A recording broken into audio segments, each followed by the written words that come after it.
Blackbeard is a name we all seem to know, gone down in history as one of the most legendary pirates of all time. But what do we know about the man behind the flaming beard?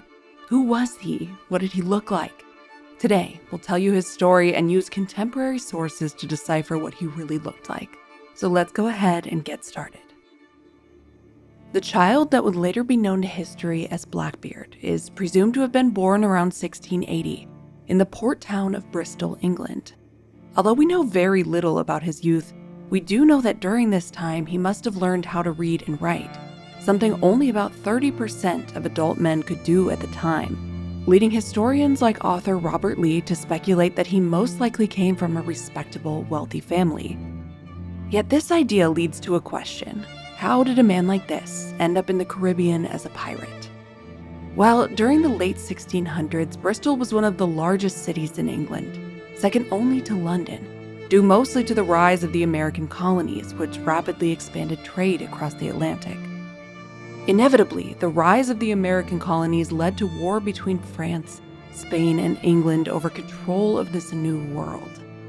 For the English, this war would become known as Queen Anne's War. During this time, nearly every country hired what were then called privateers. Privateers were individuals or ships that were commissioned by a country, in this case the Queen of England, to harass foreign merchant vessels passing through the Caribbean, giving them free rein to do so under any means necessary. Basically meaning they were hired to become what you and I think of as a pirate. The identity of the man who would later become Blackbeard was a mystery for a long time, but historians have combed through sources to find eyewitness accounts, and everyone who saw him seemed to call him Thatch or Teach.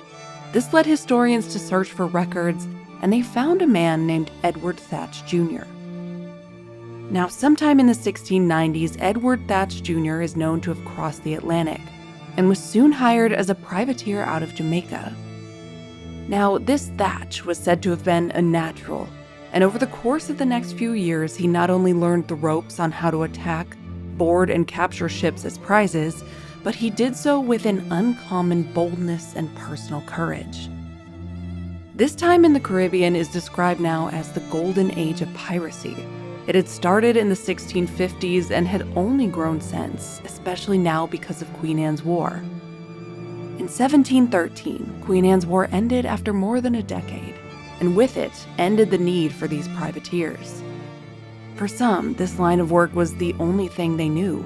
Many couldn't see themselves returning home to England and just living a normal life. Think of how a soldier today would feel if they were deployed for nearly a decade and then were suddenly no longer needed. You wouldn't fault a man for wanting to stay. A large group of these former privateers did just that, and established themselves on an unoccupied island called New Providence. The island was perfect because the harbor could easily accommodate hundreds of ships, but was too shallow for the Royal Navy's larger vessels, allowing the men a reprieve from the law. Although it wasn't its own republic in any formal sense, they would nickname themselves the Flying Gang, whose flag may look familiar to you. A rugged little town quickly grew in New Providence and became a safe haven for not only former privateers, but also sailors, escaped convicts, disillusioned men, and even a significant number of former slaves, who, because of the pirate code, could not only receive an equal share, but also rise to hold leadership positions and even captain their own ships. It seems that most pirate ship captains were democratically voted on, giving each crewman an equal say. Along with voting, the code was there to keep the peace. In the found code of Bartholomew Roberts, there are interesting and kind of wholesome rules that you wouldn't necessarily expect, like no card games, no hitting each other on board. If you want to fight, you do it on shore. No women disguised as men on board, which was actually punishable by death. Musicians can't play on Sundays, and candles have to be out at 8 p.m. These little rules give us an insight into the lives of these pirates and shed some light on the real men who most of us frankly think are just crazy criminals. Many of these men had once lived normal lives, but had become pirates by circumstance. We can infer this because not all of them wanted to tarnish their family names, so they used aliases, either made up themselves or by their crewmates. By 1716, Thatch had moved to New Providence, joining the crew of a captain named Benjamin Hornigold. He had also grown out a long black beard. Now, beards in this time were incredibly uncommon. Maybe only 15 out of 1,000 men would grow one, so he would have looked pretty unique amongst the crew. That year, Hornigold and Thatch would begin raiding ships around Cuba, taking hundreds of pounds of cargo and an extra ship that Hornigold allowed Thatch to take command of. They also commandeered about 100 bottles of Portuguese Madeira wine. Because it was particularly strong, Thatch and his crew quickly developed a liking for it. And when they all ran out a few weeks later, he immediately ran down a ship called the Berry of Virginia, and to the confusion of everyone on board, took nothing but their cargo of Portuguese wine. Stories of a wine-loving pirate with a large black beard spread like wildfire, and the legend of Blackbeard the Pirate began. Over the course of the next year, the two would harass ships not only on the Caribbean, but also along the Atlantic coast of what was then the British Americas. During this time, Blackbeard's reputation had grown so much that most people no longer even knew his real name. When he came across a pirate slave ship named La Concorde, the crew asked him to relieve their captain and take command himself. Blackbeard happily obliged, taking control of a 200-ton pirate ship, which for visual reference is exactly the ship you imagine when you think of a pirate ship. He would name it Queen Anne's Revenge after the war that had changed his life. Immediately, he sailed for Martinique, an island in the West Indies, and hired some soldiers on the island to add 40 guns to his ship. He then disembarked all of the slaves on board and even asked some of them to join his crew. With the addition of Blackbeard's new ship, Captain Hornigold's crew and flotilla had grown to 150. With all of this firepower, they could pretty much take any ship they encountered. But because Hornigold was British, he never attacked British ships, leaving his crew to just watch as massive ships filled with hundreds of tons of precious cargo slowly disappear into the horizon. This loyalty to the crown and waste of their power even began to bother Thatch, whose charisma and magnetic presence had already swayed most of the crew's loyalty to him. Whispers of Hornigold going soft had begun to spread amongst the men. Although we don't know exactly what happened, only a few weeks later, Hornigold decided that he would retire from piracy, with Blackbeard taking charge of the rest of the crew. Hornigold was allowed to take his ship with him, and once he sailed away, the two men would never see each other again. With Hornigold out of the way, there was no one to hinder or temper Blackbeard's grandiose plans. In December of 1717, Blackbeard would attack a ship called the Great Allen, a large merchant ship. Piracy had become so prevalent after the ending of Queen Anne's War that even the most rich and powerful men began to feel these losses, and they went to petition their king. The king had only two real options or solutions to solve the issue of piracy: to go and settle the Bahamas for England, which would prevent pirates from using the area as a base of operations, or offer the pirates a pardon. They would decide to send out a proclamation stating that any pirate who surrendered before September 1st, 1718 would be pardoned outright. Blackbeard heard of this news while taking the captain of the Great Allen hostage for 8 hours. Hornigold had taken the pardon, but Blackbeard would not. Blackbeard would let the captain go, but only after he had picked his ship clean of gold, silver, and fine cups. The captain had gotten a good look at Blackbeard, describing him as a tall, lean man with a long black beard that was tied into small tails. He wore knee-length boots and dark clothing, all topped with a wide-brimmed hat and even a long coat of brightly colored silk. Author Charles Johnson would describe him as such a figure that imagination cannot form an idea of fury from hell looking more frightful. Yet he had let the captain go, and there were no verified accounts of Blackbeard ever murdering those he took captive. It seemed that Blackbeard had realized that presenting himself as this horrible nightmare of a person was more effective than brute force. The idea of Blackbeard the Pirate could cause people to surrender without even having to fight. In the months that followed, he built a small empire at sea. By May of 1718, Blackbeard had gathered a fleet of 4 ships and had over 300 men in his command. He had become one of the most feared pirates of his time, not just because of the size of his fleet, but because of the image he had so carefully crafted. That same month, he set his sights on the port town of Charleston in the colony of South Carolina. He blockaded the entire harbor.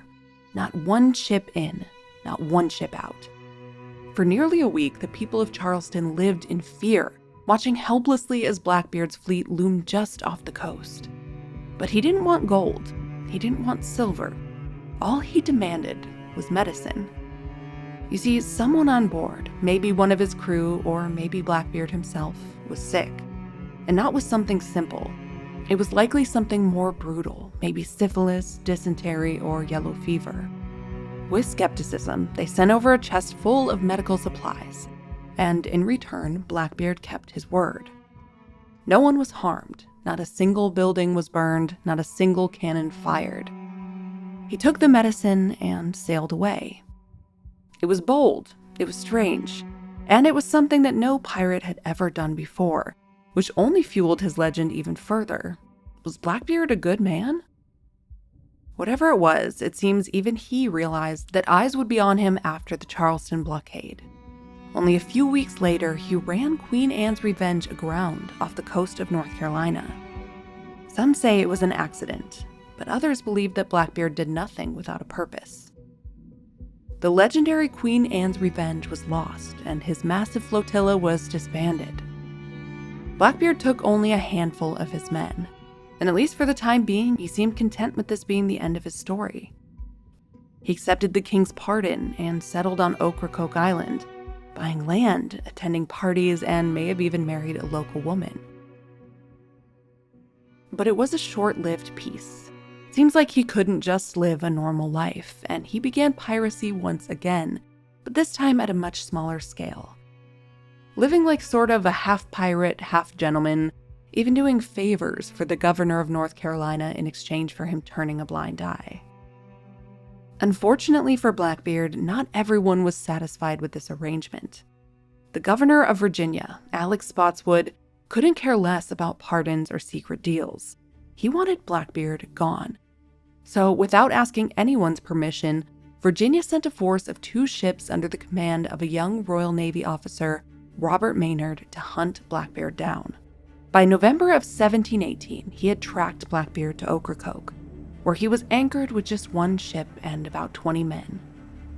At dawn on November 22nd, the Royal Navy moved in. The fight that followed would become one of the most brutal and bloody battles in pirate history. While slowly approaching in the shallow waters, shots suddenly rang out.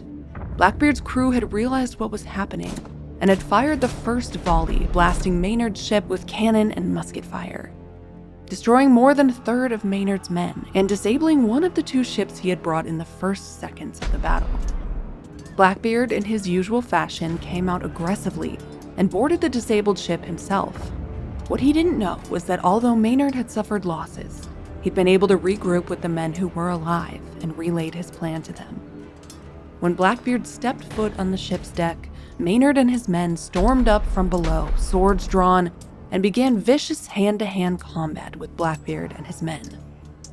Maynard and Blackbeard shot their flintlocks at each other, with Blackbeard's shot missing, but Maynard's hitting Blackbeard in the arm. Then they began fighting with their swords.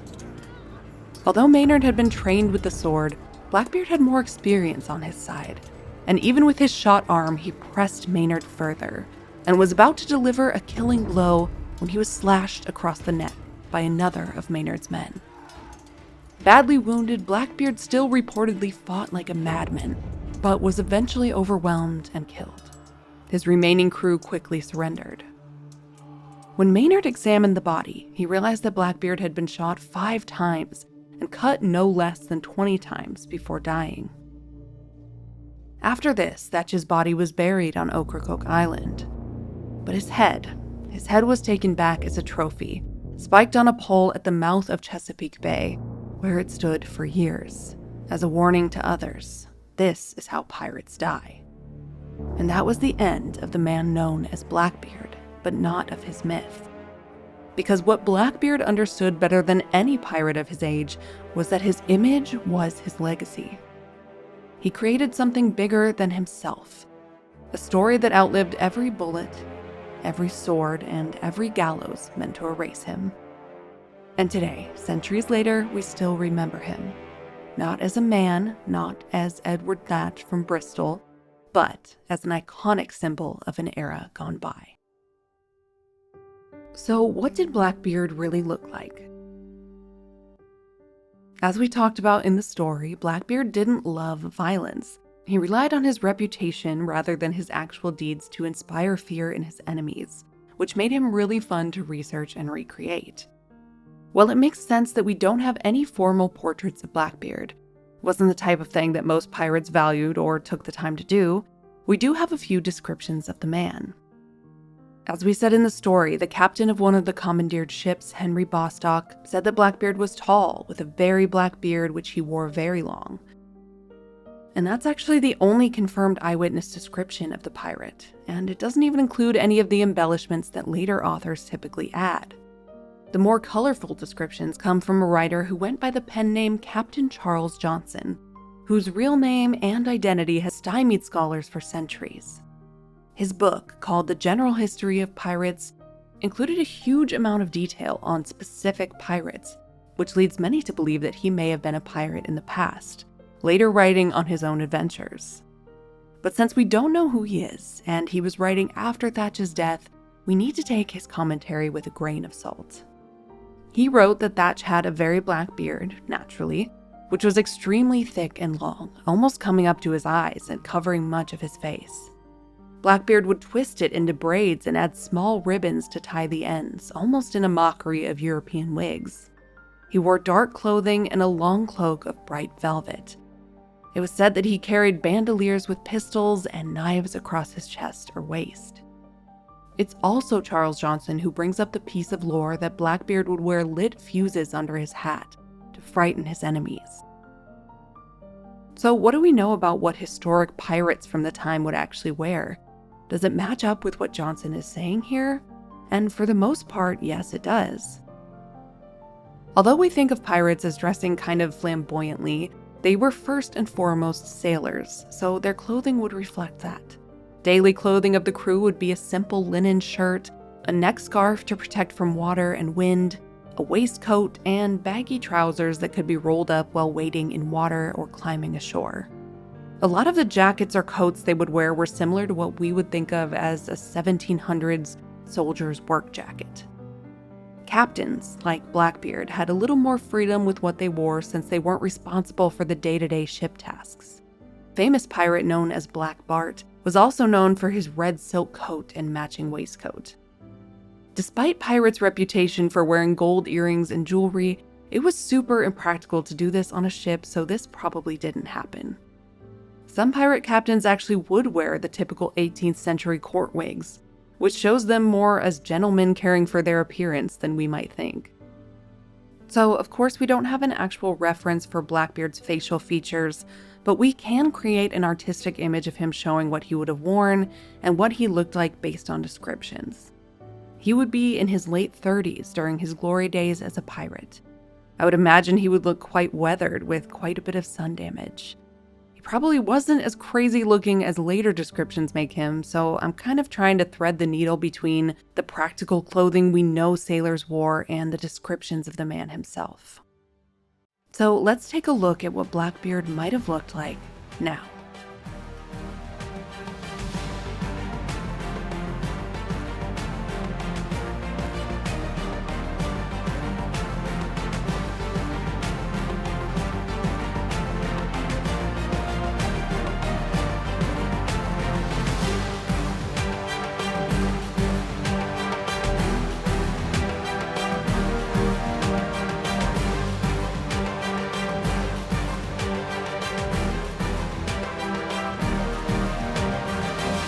I wanted to point out some details that I added to this recreation. First, some Royal Navy gold jacket buttons. Most of the clothing Blackbeard wore would probably have been taken from sailors or captains on conquered ships. I'd imagine a Royal Navy jacket was probably easy to come by. I couldn't find the actual buttons from the 1700s, but I did use some from a few decades later. Same with this real Royal Navy dagger I included, which was a little after his time, but still a good example.